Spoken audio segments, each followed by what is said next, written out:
আপনারা জানেন যে আজকের এই সন্তান জন্মগ্রহণ করার পরে তার হাতে একটি মোবাইল তুলে দেওয়া হয়। কেন?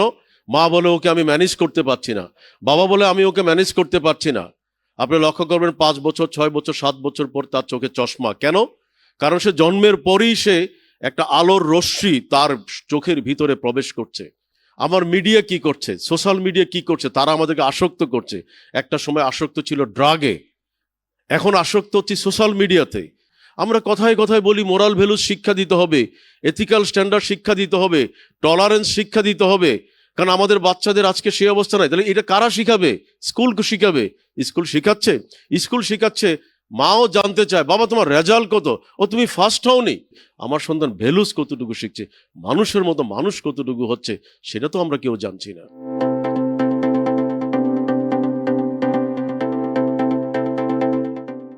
আজকের অনুষ্ঠানের সম্মানিত প্রধান অতিথি বক্তব্য প্রদান করবেন একজন গুণী মানুষ, ডক্টর মোহাম্মদ সবুর খান, প্রতিষ্ঠাতা ও chairman, board of trustees, Daffodil International University, Bangladesh. বিসমিল্লাহির রহমানির রহিম। আসসালামু আলাইকুম।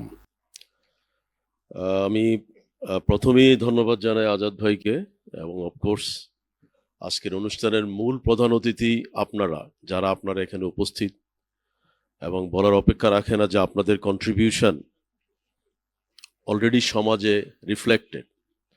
আপনারা আপনাদের সন্তানদেরকে যেভাবে মানুষ করেছেন, আপনারা যেভাবে আপনাদের জীবনকে বাজি রেখে যে মায়েরা আজকে সম্মানিত হচ্ছেন, যাদেরকে অবশ্যই আমরা অভিনন্দন জানাচ্ছি। অনেক মা হয়তো বয়সের ভারে আজকে কিন্তু অনেকটাই তারা হয়তো আগের সেই শক্তি সামর্থ্য নিয়ে দাঁড়ানোর সুযোগ নাই, কিন্তু তাদের মনের যে কঠিন বা মনের যে আবেগ, যা মনের যে ফিলিংস, সেটা কিন্তু এখনো অটুট। সেই জন্যই আপনারা এখানে আজকে উপস্থিত। একইভাবে আপনারা জানেন যে আজাদ ভাই দীর্ঘদিন ধরে কিন্তু এই অ্যাওয়ার্ড বা এই অ্যাপ্রিসিয়েশনটুকু, রিকগনিশনটুকু উনি দিয়ে যাচ্ছেন। তো আজকে আমার কাছে যেটা মনে হয় যে আমার সাথে আমি আশা করি আপনারা যারা স্টেজে এখানে উপস্থিত, যে আমাদের বাংলাদেশের যে শিক্ষা ব্যবস্থা, আজকে আপনার সন্তান যতটুকু মানুষ হয়েছে তার কিন্তু ম্যাক্সিমাম কৃতিত্বই কিন্তু আপনাদের। তার কারণ হচ্ছে আমরা যদি গভীরে যাই, গত 30 থেকে 40 বছর ধীরে ধীরে আমাদের শিক্ষা ব্যবস্থা কিন্তু ধ্বংস করা হয়েছে। আপনারা কিন্তু নিজেরাও কিন্তু স্বীকার করবেন, আপনাদের ছেলেমেয়েরা কিন্তু স্কুলে, কলেজে, বিশ্ববিদ্যালয়ে ভালো শিখতে পারে নাই। আমি নিজেও অনেকগুলো স্কুলের প্রতিষ্ঠাতা, আমি অনেকগুলো কলেজের প্রতিষ্ঠাতা, অনেকগুলো টেকনিক্যাল ইনস্টিটিউটের প্রতিষ্ঠাতা, আমি একটি বিশ্ববিদ্যালয়ের প্রতিষ্ঠাতা। আমি বলতে লজ্জা পাই না, কারণ আমি প্রতিষ্ঠানগুলো ডেভেলপ করার পিছনে কিন্তু আমার মূল কারণই ছিল শিক্ষা ব্যবস্থার আমূল পরিবর্তন কিভাবে করা যায়। কিন্তু আমি কাদেরকে দিয়ে পরিবর্তন করব? আমি যাদেরকে দিয়ে পরিবর্তন করব, শিক্ষক, সেই শিক্ষকরা কি সত্যিকার অর্থেই শিক্ষকতা মানসিকতা নিয়েই তারা আসছে? অনেক ক্ষেত্রে না। আমি তাদেরকে ছোট করতে চাই না, কারণ সবাই এক না। কিছু ভালো মানুষ আছে, কিছু ভালো মানুষ আছে বলেই কিন্তু সমাজ টিকে আছে, কিছু ভালো মা আছে বলেই কিন্তু সমাজটা আজকে এই জায়গায় টিকে আছে।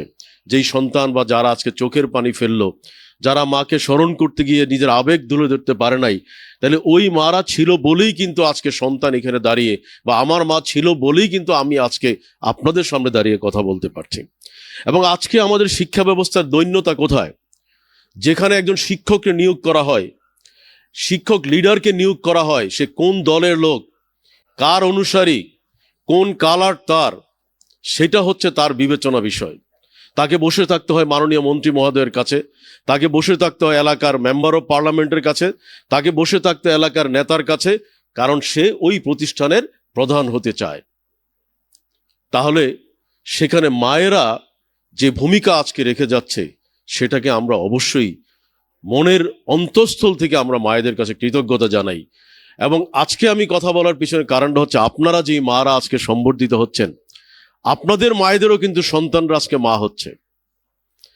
কিন্তু প্লিজ আপনারা তাদেরকে শিখান, তাদেরকে সন্তান গর্ভধারণ করার আগেই তাদেরকে শিখান যে মা, তোমার সন্তানকে তুমি কিভাবে গড়ে তুলতে চাও, আমি যেভাবে তোমাকে গড়ে তুলেছি, তুমি কিন্তু ওই রিয়েলাইজটুকু কিন্তু তোমাকে আজকে করতে হবে। কিন্তু আজকে সবাই আমরা ব্যস্ত ক্যারিয়ার নিয়ে। আমি বলি যে আমি আমার সন্তানকে সময় দিতে পারছি না, আমি হয়তো কাজের লোকের কাছে রেখে যাচ্ছি, আরেকজনের কাছে রেখে যাচ্ছি। কেন? আমাকে চাকরিতে ব্যস্ত থাকতে হবে, অর্থ উপার্জন করতে হবে, বাসা ভাড়া দিতে হবে। এবং আমাদের সমাজ ব্যবস্থার ভিতরেও কিন্তু আমরা সারাদিন ব্যস্ত। আপনারা জানেন যে আজকের এই সন্তান জন্মগ্রহণ করার পরে তার হাতে একটি মোবাইল তুলে দেওয়া হয়। কেন? মা বলে ওকে আমি ম্যানেজ করতে পারছি না, বাবা বলে আমি ওকে ম্যানেজ করতে পারছি না। আপনি লক্ষ্য করবেন 5 বছর, 6 বছর, 7 বছর পর তার চোখে চশমা। কেন? কারণ সে জন্মের পরেই সে একটা আলোর রশ্মি তার চোখের ভিতরে প্রবেশ করছে, যেটা লাকিলি আল্লাহর কাছে শুকরিয়া জানাই যে আমাদের সময় টেকনোলজি ছিল না। তাহলে আজকে আপনাদেরকে মাদেরকেও শেখাতে হবে আমার মিডিয়া কি করছে, সোশ্যাল মিডিয়া কি করছে, তারা আমাদেরকে আসক্ত করছে। একটা সময় আসক্ত ছিল ড্রাগে, এখন আসক্ত হচ্ছে সোশ্যাল মিডিয়াতে। কিভাবে? সোশ্যাল মিডিয়াতে মানুষ কিন্তু খারাপ জিনিসগুলোকে ভালোভাবে দেখে। আজকে দেখেন, এখানে যদি বলা হয় যে আজাদ ভাইকে একদল নারী এসে তাকে কিন্তু বিব্রত করছে, দেখবেন এইটা হবে লিড নিউজ। এটা সমস্ত পত্রিকাগুলো লিড নিউজ করবে, মিলিয়ন মিলিয়ন ভিউয়ার হবে। কিন্তু আজাদ ভাই আপনাদেরকে যে সম্বর্ধিত করছে, তার মনের আকুতি, তার যে মনের ভিতরে যে স্পৃহাটা ছিল, সেটাকে সে যেভাবে প্রকাশ করে গানের মাধ্যমে বিভিন্নভাবে সে আপনাদেরকে জানাচ্ছে এবং কন্টিনিউয়াসলি জানাচ্ছে। এখানে কোনো স্বার্থ নাই। আপনাদের কাছে পয়সা নিয়েছে উনি? কোনো পত্রিকাকে লিখবে? আজাদ ভাই পয়সা ছাড়া, কোনো স্বার্থ ছাড়া মাদেরকে এইভাবে সম্বর্ধিত করছে, লিখবে না। কেন? ওইটা লিখলে জনগণ পড়বে না, না পড়লে ওই পত্রিকার ভিউ হবে না, মিডিয়ার ভিউ হবে না, ব্যবসা হবে না। তার মানে আমরা সবাই কিন্তু শুকছি অর্থের পিছনে, বৃত্তের পিছনে। আমি বা আমরা ভালো কিছু করতে চাইলেও আমরা করতে পারি না। সেই জায়গায় বলছি মায়েদের একটা বড় ভূমিকা। কারণ মায়েরা কিন্তু লাকিলি, সন্তান কিন্তু কোনোদিন জিজ্ঞেস করে না মা তুমি কোন দলের অনুসারী। সন্তানকেও কিন্তু মা জিজ্ঞাসা করে না বাবা তুমি কোন ধর্মে বা কোন আদর্শে বড় হবা, তোমার কালার কি হবে। তাহলে এই সম্পর্কটার ভিতরে আছে গাঢ়তা, এখানেই আছে যেটা একটু আগে বলে মোরাল ভ্যালুস। আমরা কথায় কথায় বলি মোরাল ভ্যালুস শিক্ষা দিতে হবে, এথিক্যাল স্ট্যান্ডার্ড শিক্ষা দিতে হবে, টলারেন্স শিক্ষা দিতে হবে। কারণ আমাদের বাচ্চাদের আজকে সেই অবস্থা নাই। তাহলে এটা কারা শিখাবে? স্কুল শিখাবে। স্কুল শিখাচ্ছে? স্কুল শিখাচ্ছে, মাও জানতে চায় বাবা তোমার রেজাল্ট কত, ও তুমি ফার্স্ট হওনি। ফার্স্ট হলে বলে ইয়েস মিষ্টি নিয়ে আসো, আমার সন্তান ফার্স্ট।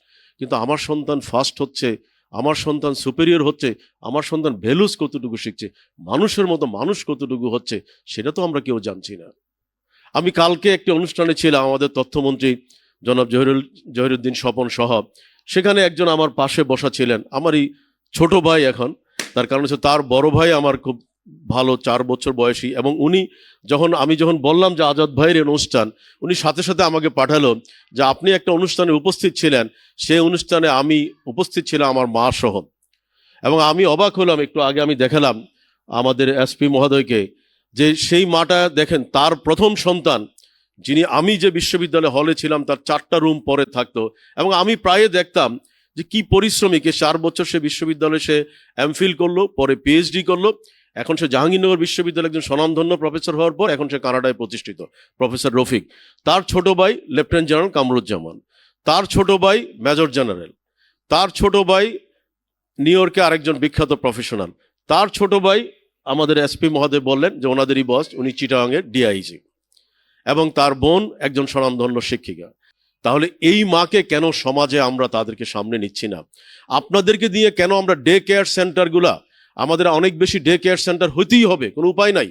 কারণ আমরা যতই বলি না কেন মাদেরকে যে তোমরা কর্মের পিছনে সময় কমে দিয়ে বাচ্চাদের পিছনে সময়, তারা পারবে না। কারণ তাদের বাসায় ইলেকট্রিসিটি বিল দিতে হবে। আপনারা যখন ছিলেন তখন কিন্তু ইলেকট্রিক দরকার হয়তো অনেকেরই ছিল না। আজকে দেখেন ইলেকট্রিক বিল আপনার মাস গেলে বেড়ে যাচ্ছে, তেলের খরচ বাড়ছে, বাস ভাড়া বাড়ছে। আপনি কোনো পানিটাও কিন্তু আপনি বিনা পয়সায় খেতে পারছেন না। আমরা যখন ছোট ছিলাম তখন তো পানি আমরা বিনা পয়সায় খেয়েছি, তাই না? আজকে কিন্তু পানিও বিনা পয়সায় খাওয়ার উপযুক্ত নাই। আগামীতে আপনারা জানেন যে যারা আজকে বিশ্ব নিয়ন্ত্রণ করে, কথায় কথা যারা যুদ্ধ করে, তারা পরিকল্পনা করছে যে আগামীতে বাতাসকে কিভাবে নিয়ন্ত্রণ করা যায়। এই বাতাস খেতে হলেও আমাদেরকে পয়সা দিতে হবে। তাহলে লাভ কি হবে? ওরা অর্থশালী হবে, বিত্তশালী হবে। যেমনিভাবে আজকে গুটি কতক লোক সারা পৃথিবী নিয়ন্ত্রণ করছে। তাহলে সেখানে আমাদেরকে অনেকগুলো ডে কেয়ার সেন্টার করতে হবে। যে ডে কেয়ার সেন্টার কিন্তু আপনারা মারা সেখানে মডারেট হইতে পারেন। আমি আজাদ ভাইকে বলবো এই ব্যাপারে আপনাদের মায়েদের ভিতরে কেউ আছেন কিনা, আপনাদের কোনো সন্তান আছে কিনা গবেষণা করতে চায়। সেই গবেষণার পিছনে যত রকম শ্রম অর্থ যা দেওয়ার, আজাদ ভাইয়ের সাথে আমি সেখানে শরিক হতে চাই। কারণ আমিও তো চাই যে সমাজটা পরিবর্তন হোক। আপনারাও চান সমাজটা পরিবর্তন হোক, কিন্তু কে করবে? আমার একার পক্ষে সম্ভব না। যতটুকু আমি করেছি আলহামদুলিল্লাহ, আল্লাহর কাছে শুকরিয়া আদায় করি যে আমি তো অ্যাটলিস্ট 6-7 হাজার লোকের কর্মসংস্থানের বন্দোবস্ত করতে পেরেছি। আজকে যদি আমি কাজ না করতে, আমি আমার সেই এলাকায় কিন্তু চাঁদপুরে হয়তো দেখা গেল যে আমিও হয়তো কোনো একটা স্কুলে হয়তো বা টিচিং করি অথবা ওখানে একটা জব করি। তো সমাজ পরিবর্তনের জন্য তো লোক আছে। তাহলে সেই জন্য আমি আর কথা বাড়াতে চাই না। আমি আজাদ ভাইকে ধন্যবাদ দিতে চাই। আজাদ ভাইকে বলতে চাই যে সত্যিকার অর্থে আজাদ ভাই, আজকে আপনার এখানে এসে আমার মনে হলো আপনার সমস্ত রিসোর্সগুলো যাদেরকে আপনি ইতিমধ্যে অভিনন্দন করেছেন সবগুলো মনে হয় একটা জায়গায় নিয়ে আসা উচিত। এবং এই যে মারা কিভাবে কন্ট্রিবিউট করতে পারে, অনেক মা আছেন কিছু করতে চান, আপনাদের এখনো কিন্তু ইচ্ছা আছে আমি কিছু করতে চাই, আমার অভিজ্ঞতা তো একদিন চলে যাবে দুনিয়া থেকে। স্বয়ং আল্লাহ পাক পৃথিবীতে কি বলেছে, মৃত্যুর পর আপনার অনেকগুলো কিন্তু ভালো জিনিস আপনার কিন্তু সওয়াব পাবেন। তার ভিতরে একটা হচ্ছে আপনার জ্ঞান। যে জ্ঞান আপনি বিলি করে যাবেন, পৃথিবী যতদিন টিকে থাকবে ততদিন কিন্তু আপনি তার সওয়াব পাবেন এবং আপনার অনেক অপরাধ কিন্তু আল্লাহ মুক্ত করে দিবে, যেটাকে সদকায়ে জারিয়া বলে। ধন্যবাদ। তো আমি সেই কারণে বলবো যে আমি আর কথা বাড়াচ্ছি না। আপনাদের ভিতরে আপনারা অথবা আপনাদের কোনো সন্তান যদি এই ব্যাপারে কাজ করতে চায়, প্লিজ আজাদ ভাইয়ের সাথে যোগাযোগ করবেন। আমি এবং আমার বিশ্ববিদ্যালয়, আমার প্রতিষ্ঠান আপনাদের পাশে থাকবে। আমি আর কথা বাড়াচ্ছি না, সবাই ভালো থাকবেন। আল্লাহ আপনাদের সবাইকে মঙ্গল করুক এবং আজাদ ভাইকে মঙ্গল করুক। আজাদ ভাইয়ের পরিবার যেমনি হবে কমিটমেন্ট করেছেন, আমার মনে হয় আজাদ ভাই বা উপস্থাপক কেউ একজন কমিটমেন্ট করেছেন। আমিও বিশ্বাস করি আজাদ ভাইয়ের পরিবারের রিপ্রেজেন্টেটিভ এখানে আছে, আজাদ ভাইয়ের পরিবার অবশ্যই এটা কন্টিনিউ করবে এবং আমি ব্যক্তিগতভাবে আমার প্রাতিষ্ঠানিক অবস্থান থেকে আমিও যতদিন বেঁচে থাকবে ইনশাল্লাহ আমি সহযোগিতা করবো। সবাই ভালো থাকবেন। আসসালামু আলাইকুম।